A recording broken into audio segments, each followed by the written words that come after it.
राम राम बंधुओं, ज्योतिर्लोक में आपका हार्दिक स्वागत है। सामान्य अशौच विधान तो सामान्य है, किंतु इसमें कुछ विशेष स्थितियां भी होती हैं और वर्तमान में तो विशेष स्थितियां संरक्षित की जा रही हैं न्यायालयों द्वारा भी।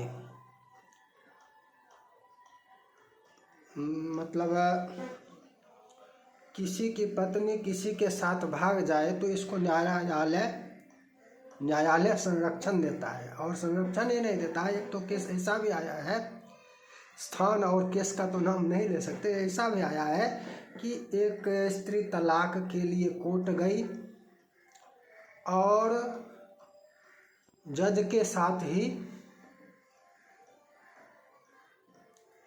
लिपट गई, बहुत दिनों तक रही। बाद में उसका केस फिर ये चर्चा का विषय तब बना जब सुप्रीम कोर्ट में यह केस पहुंचा और सुप्रीम कोर्ट ने इसको निरस्त कर दिया कि तुमको इसमें कोई कहीं कुछ अधिकार नहीं, कोई बलात्कार तुम्हारे साथ नहीं हुआ, तुमको कोई। तो यहाँ पर तो न्यायकर्ता ही अन्याय कर रहा है। जज जिसको न्याय देना था, तलाक संबंधी निर्णय देना था, वो जज उसका भोग कर रहा था। उस जज के लिए कोई अपराध नहीं, जबकि उसको सामान्य अपराधी के तुलना में अधिक दंड मिलना चाहिए। जबकि ऐसे जज को रक्षक ही भक्षक इसी को कहते हैं। ऐसे जज को जिसने उसका निर्णय करने के स्थान पर उसका भोग कर लिया, जो भी किया। तो इस प्रकार की स्थितियां वर्तमान में तो बढ़ती जा रही है। भागने वाली चर्चा तो ना जाने कैसे कैसे होती है। इसमें भी अशौच का विचार तो करना ही पड़ेगा। मान लिया जब पत्नी भाग गई, अब उसके लिए किसको क्या अशौच होगा? किसी और के साथ भाग गई, ये उससे किसी और को पुत्र उत्पन्न हो गया। अब तो एक ये होता है कि शगुन, तिलक, वर वरण या पाणी ग्रहण, हस्तक ग्रहण और विवाह में अधिक समय का अंतर नहीं रहता है, किंतु इस बीच में भी इधर उधर हो जाता है। ये तो इसको तो बढ़ावा दिया जा रहा है, इसको सरकारी रूप से भी बढ़ावा दिया जा रहा है। वो अगर बीच में भाग गई या उस अपहरण कर लिया गया,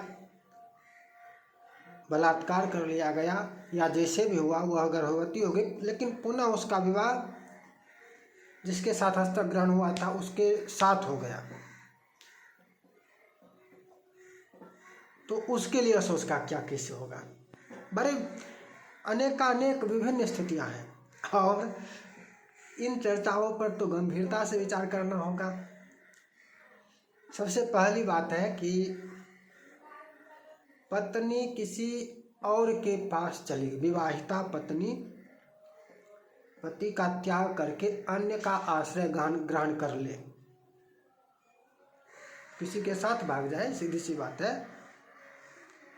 अन्य का आश्रय ग्रहण कर ले, पति का त्याग कर दे। तो इस स्थिति में है कि पति का त्याग कर दिया, तो यहाँ पर दो प्रकार की स्थिति बनती है। एक तो विवाह होते ही पति संपर्क अब यहाँ पर रजवीर का संपर्क कहा जाता है, समागम के बिना भाग गई तो वह पति के गोत्र में है ही नहीं। बिना पति समागम किए वह किसी और के साथ भाग गई तो वह पति कुल में गण्य नहीं है, पति के सपिंडों के कुल में, उस गोत्र में गण्य ही नहीं है, वह स्त्री गोत्र में गण्य ही नहीं है। और समागम के पश्चात कुछ महीने कुछ माह के पश्चात भाग गए, दो प्रकार की स्थिति हुई। तीसरी स्थिति होती है कि भागी नहीं, आश्रय में रहा, लेकिन आश्रय लेती है अन्य पुरुषों का। ऐसा ये तो बहुत होता है, बहुत चलता है। और न्याय तंत्र की क्या करें। न्याय तंत्र इस विषय पर दुराचार को जितना प्रोत्साहित कर सकता है कर रहा है। न्याय तंत्र इसमें उसको अनैतिकता से कुछ भी लेना देना नहीं है। बहुत पढ़े लिखे होते हैं लेकिन उनके लिए दुराचार नामक कोई व्यवस्था नहीं होती है। दुराचार जितना हो उससे कुछ लेना देना नहीं है। दुराचार को जितना हो सके बढ़ावा देते रहते हैं। वो कानूनी रूप से कानून बनाकर निर्णय देकर बढ़ावा ही देते रहते हैं। पहली स्थिति, पाणी ग्रहण हो गया, हस्तग्रहण, शगुन, तिलक जो भी कहें, जैसे भी वर वरण जो भी कहें जिस प्रकार से भी, और विवाह से पूर्व, विवाह होने से पूर्व पाणी ग्रहण के पश्चात, इस मध्य में चाहे कन्या का अपहरण कर लिया गया हो या किसी भी कारण से वह गर्भवती हो गई हो, ज्ञात हो अज्ञात हो, फिर पुनः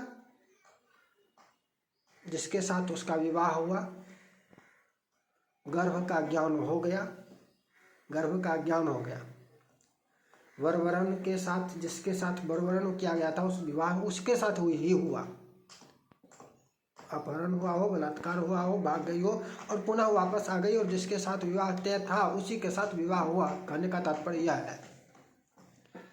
नहीं हुआ तो चर्चा खत्म है, तब इसमें कोई व्यवस्था नहीं। विवाह नहीं हुआ तो उसके संबंध में कोई चर्चा नहीं। विवाह हो गया तब चर्चा का विषय है। तो उस स्थिति में गर्भवती यदि हो गई हो तो निर्णय यह है कि जब तक प्रसव न करे, जब तक उस बच्चे को जन्म ना दे दे तब तक वह पिता के गोत्र की ही मानी जाएगी, तब तक वह पिता के गोत्र में ही रहेगी, पति के गोत्र की नहीं मानी जाएगी और पति को अशौच नहीं होगा, पति के कुल को भी अशौच नहीं होगा और उस बच्चे के का अशौच भी पति के कुल में नहीं होगा। गोत्रियों को तो छोड़ दीजिए, सपिंडा आदि को तो छोड़ दीजिए, उसके लिए तो कोई अशौच उसके लिए नहीं है, उससे जो बच्चा जन्म लेगा। पति के लिए भी उस बच्चे में कोई अशौच नहीं होगा। स्नान का है, स्नान कर सकता करेगा, स्नान मात्र से शुद्धि हो जाएगी और उस वह कन्या प्रसव के उपरांत पति के कुल में, पति के गोत्र में गिनी जाएगी और तब अशौचाधिकार दोनों का होगा। ये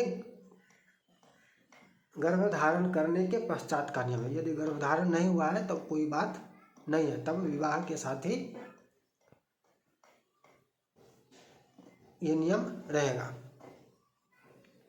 गर्भधारण हो गया हो तब यह विधान है कि प्रसव तक पिता के कुल में, प्रसवोपरांत पति के कुल में। ये प्रथम पक्ष हुआ।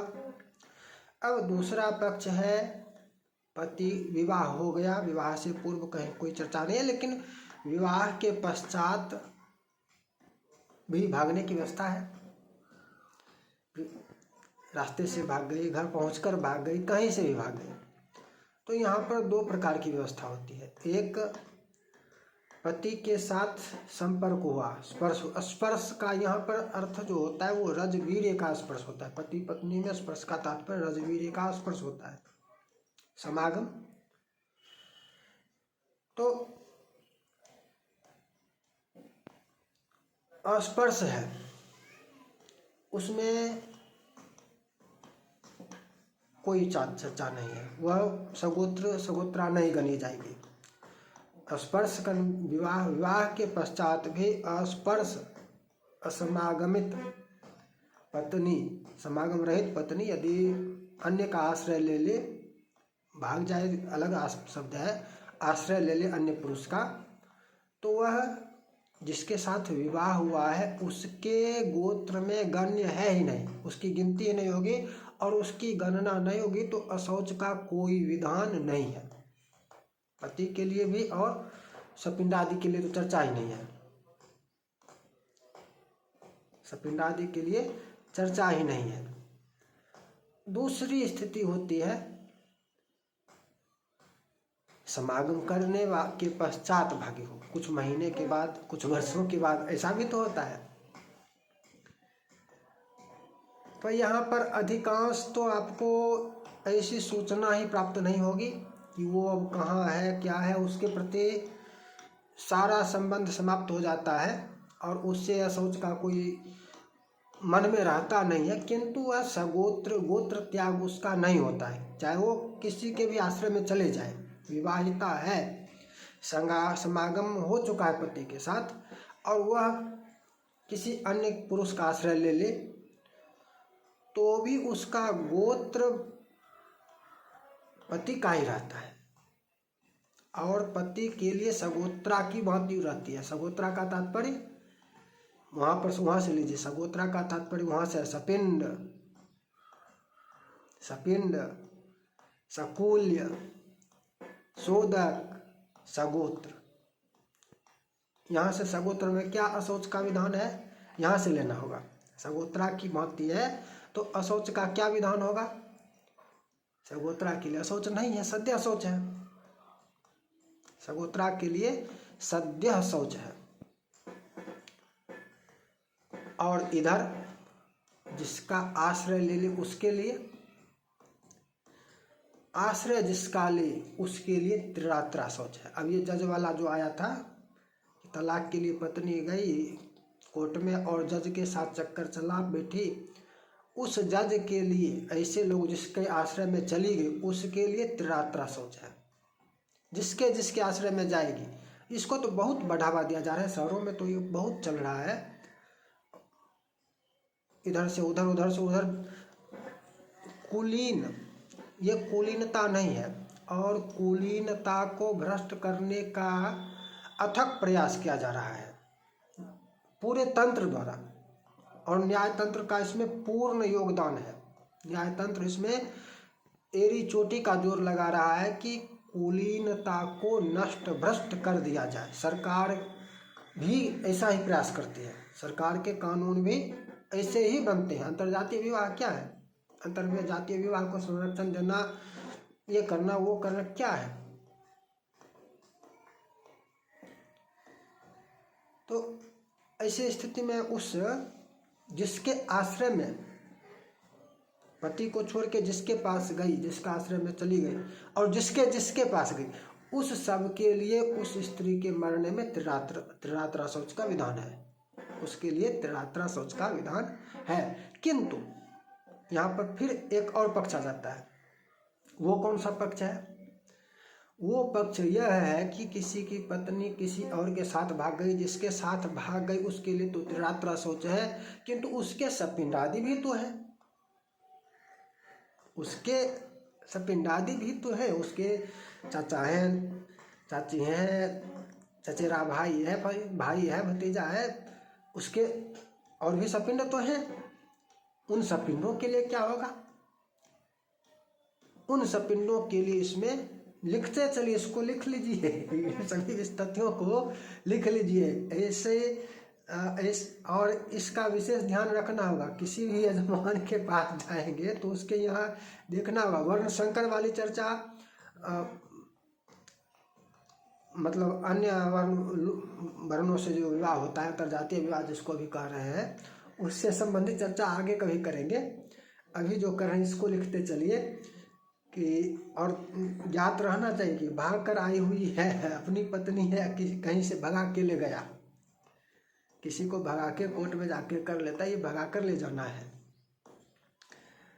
तो उसके लिए त्रिरात्रा शौच है। और किसके? पति मात्र के लिए। और पिता के लिए, वहाँ पर पिता का, पति की तो चर्चा हो गई, पिता की चर्चा तो पुनः होगी। पिता के लिए त्रिरात्रा शौच फिर भी रहता है, पिता के लिए फिर भी त्रिरात्रा शौच की व्यवस्था है। किंतु जो उसके सपिंडादि होते, जिसके आश्रय में भागकर कोई स्त्री आ गई है, किसी और की पत्नी, तो उसके सपिंडों आदि के लिए सद्य शौच है। सद्य शौच में भी स्नान का विधान तो है, स्नान करना पड़ता है, स्नान मात्र से शुद्धि होती है। प्रजापति का वचन है। प्रमाण को भी लिख लीजिए, प्रमाण लिखना आवश्यक है। अन्याश्रितेषु दारेषु परपत्नी सुतेषु च गोत्रिणः स्नान शुद्धाः स्युस्त्रिरात्रे नैव तत्पितः। पुनः बोल दें। अन्याश्रितेषु दारेषु परपत्नी सुतेषु च गोत्रिणः स्नान शुद्धाः स्युस्त्रिरात्रे नैव तत्पितः। इसमें एक पक्ष और आ गया। वो कौन सा पक्ष है? ये वचन प्रजापति का है। और ये पक्ष जो एक और आ गया, वो पक्ष कौन सा है? वो पक्ष है कि वो जो आ गई भाग कर किसी और की पत्नी, उससे जो संतान उत्पन्न होगा। अब ये भाग कर आ गई में उसको भी लीजिए जिसका तलाक हो जाता है, उसकी गिनती भी इसी में होगी। इसको ध्यान रखना होगा। यह बिंदु महत्वपूर्ण है और इसको लिख लीजिए कि किसी के साथ विवाह हुआ, कोर्ट से तलाक करके वह किसी और के साथ विवाह कर चुकी है, इसकी गणना उसी में होगी। इस प्रकार की स्त्रियों की गणना यहीं पर तलाकशुदा जो वाला तलाक वाली जो व्यवस्था है उसकी गणना इसी प्रकार होगी। और ऐसे आपके पास अनेकों अब वर्तमान में मिलने लगेंगे ऐसे प्रकरण दिखने को मिलेंगे और वहाँ पर यही निर्णय होगा। इसको इसलिए विशेष रूप से लिखिए और इसको इस प्रकार से बैठा लीजिए कि कभी दिमाग से उतरे नहीं। हमने लिया कहाँ से ये भी बता देते हैं। ये वर्ष आपको हमने पुस्तक तो अनेकों में मिलेंगे। निर्णय सिंधु है, धर्म सिंधु है, वचन प्रजापति का है, निर्णय सिंधु, धर्म सिंधु इत्यादि सभी में आपको ये मिल जाएगा। इसको लिख कर रखना होगा। किसको इसमें भाग गई तो है ही, और तलाक वाली जो है पति से तलाक करके किसी और के साथ चले गए, उसकी गणना भी इसी में होगी। उसके लिए भी इसी प्रकार से विचार होगा। यह किसी और की पत्नी है, इसके लिए क्या होगा? पति को त्रिरात्र मात्र होगा और इसके पिता को भी त्रिरात्र होगा, किंतु इसके पति के सगोत्रों को कोई अशौच नहीं होगा। स्नान मात्र से शुद्धि होगी। 10 रात्र की यहाँ पर कोई व्यवस्था, पूर्ण शौच नहीं होगा। विशेष बिंदु है। इसको बहुत ध्यान से और इसको अधिकतम से अधिक लोगों के साथ साझा करने का प्रयास कीजिए। अधिक से अधिक लोगों तक इसका प्रचार प्रसार करने का भी प्रयास करना होगा। और इससे शौच संबंधी और भी अनेकों महत्वपूर्ण चर्चा की जा चुकी है। प्लेलिस्ट का नाम है अशौच प्रकरण। चैनल पर जाइए, प्लेलिस्ट में जाइए, वहाँ पर देखिए अशौच प्रकरण। उसमें आपको अशौच से संबंधित अनेकों महत्वपूर्ण चर्चा मिलेगी और सबको क्रमशः देखेंगे, समझेंगे तो अशौच संबंधी बहुत गंभीर जानकारी, गूढ़ जानकारी आपको मिलेगी। अभी यहाँ पर जो है एक बहुत गूढ़ विशेष तथ्य है। अब इसके संतान की बात आती है। उससे जो पुत्र उत्पन्न होगा उसमें क्या? तो उससे जो पुत्र उत्पन्न होगा उस पुत्र का अशौच भी मात्र उसके पिता को ही होगा। माता पिता सपिंडों को नहीं होगा। अर्थात उसके जो चाचा चचेरा भाई इत्यादि हैं, भाई भी है उसका, मतलब उसे वो जो हो गया उसका पुत्र होगा तो उसका चाचा भी दूसरा होगा, चचेरा बाबा होगा, चचेरा भाई होगा। तो अन्य के लिए उसमें कोई अशौच नहीं है। अन्य के लिए उसमें कोई भी अशौच नहीं है। अब वो जाएगा संसर्ग का संबंधी जो होगा, संसर्ग वाली व्यवस्था, ये अलग विधान है। और उस पिता के लिए भी जो अशौच होगा, उस पिता को भी मात्र 3 दिन का ही अशौच होगा। उस बच्चे के पिता को,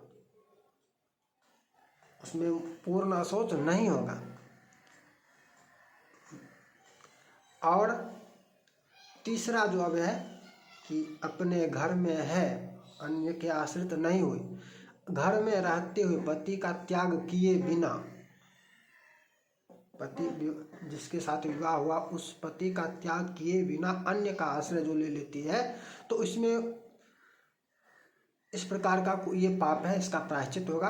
अशौच संबंधी कोई विशेष व्यवस्था इसमें नहीं है। इसमें ये एक पक्ष है, लेकिन इसमें पूर्णा शौच ही रहेगा। प्रायश्चित का जो भी विधान है उसके लिए वो ये दुराचरण मात्र है, इसमें अशौच में कोई परिवर्तन नहीं होगा। तीसरा पक्ष जो है ये भी एक पक्ष है, ये नहीं कि ऐसा नहीं कि ये एक पक्ष नहीं है, ये भी एक पक्ष है कि घर में है बिना त्याग किए अन्य का, ये तो बहुत होता है। शहरों में तो सब हर कोई ऐसा ही कर रहा है। शहर वाले जो देखते होंगे हमारी वीडियो, वो लोग बहुत ही आक्रोशित होते होंगे कि मैं शहर वालों का, शहरी लोगों का की बहुत निंदा करता हूँ। वास्तव में वो धर्म का लोप कर रहे हैं, धर्म का क्षरण कर रहे हैं। वो धर्म को जैसे ये क्या नाम है, बहुत लोग ममता बानो कहते हैं, नाम ममता बनर्जी है, बोली ना रामकृष्ण परमहंस का धर्म मानती हूँ। रामकृष्ण परमहंस का कौन सा धर्म है? धर्म व्यक्ति का नहीं होता है, शास्त्र से धर्म है, व्यक्ति से नहीं। व्यक्ति से धर्म हो तब कितने व्यक्ति का अलग अलग धर्म हो। शंकराचार्य का धर्म अलग हो जाएगा राम का धर्म अलग हो जाएगा, कृष्ण का वहाँ से धर्म कहीं का अलग नहीं हुआ। राम से धर्म अलग नहीं हुआ, परशुराम से धर्म अलग नहीं हुआ, कृष्ण से धर्म अलग नहीं हुआ, शंकराचार्य से धर्म अलग नहीं हुआ। रामकृष्ण परमहंस धर्म से धर्म अलग हो जाएगा। धर्म शास्त्र से ही है, रामकृष्ण परमहंस का कोई और धर्म नहीं है और शास्त्र का धर्म। तो शहर के लोग ऐसे ही इस प्रकार के जो है वो वास्तव में नास्तिक हैं, धर्म पाखंड मात्र करते हैं, दिखावा मात्र करते हैं। हमारी चर्चा में आप बने रहिए तो आपको ज्ञात होगा कि शहरी लोग तो पग पग पर पाखंड करते हैं। जितना भी वीडियो बना ले, जितना भी प्रदर्शन कर ले, धर्म कुछ नहीं करते हैं। आज की चर्चा हो गई, फिर मिलेंगे नई चर्चा के साथ। जय जय श्री राधे।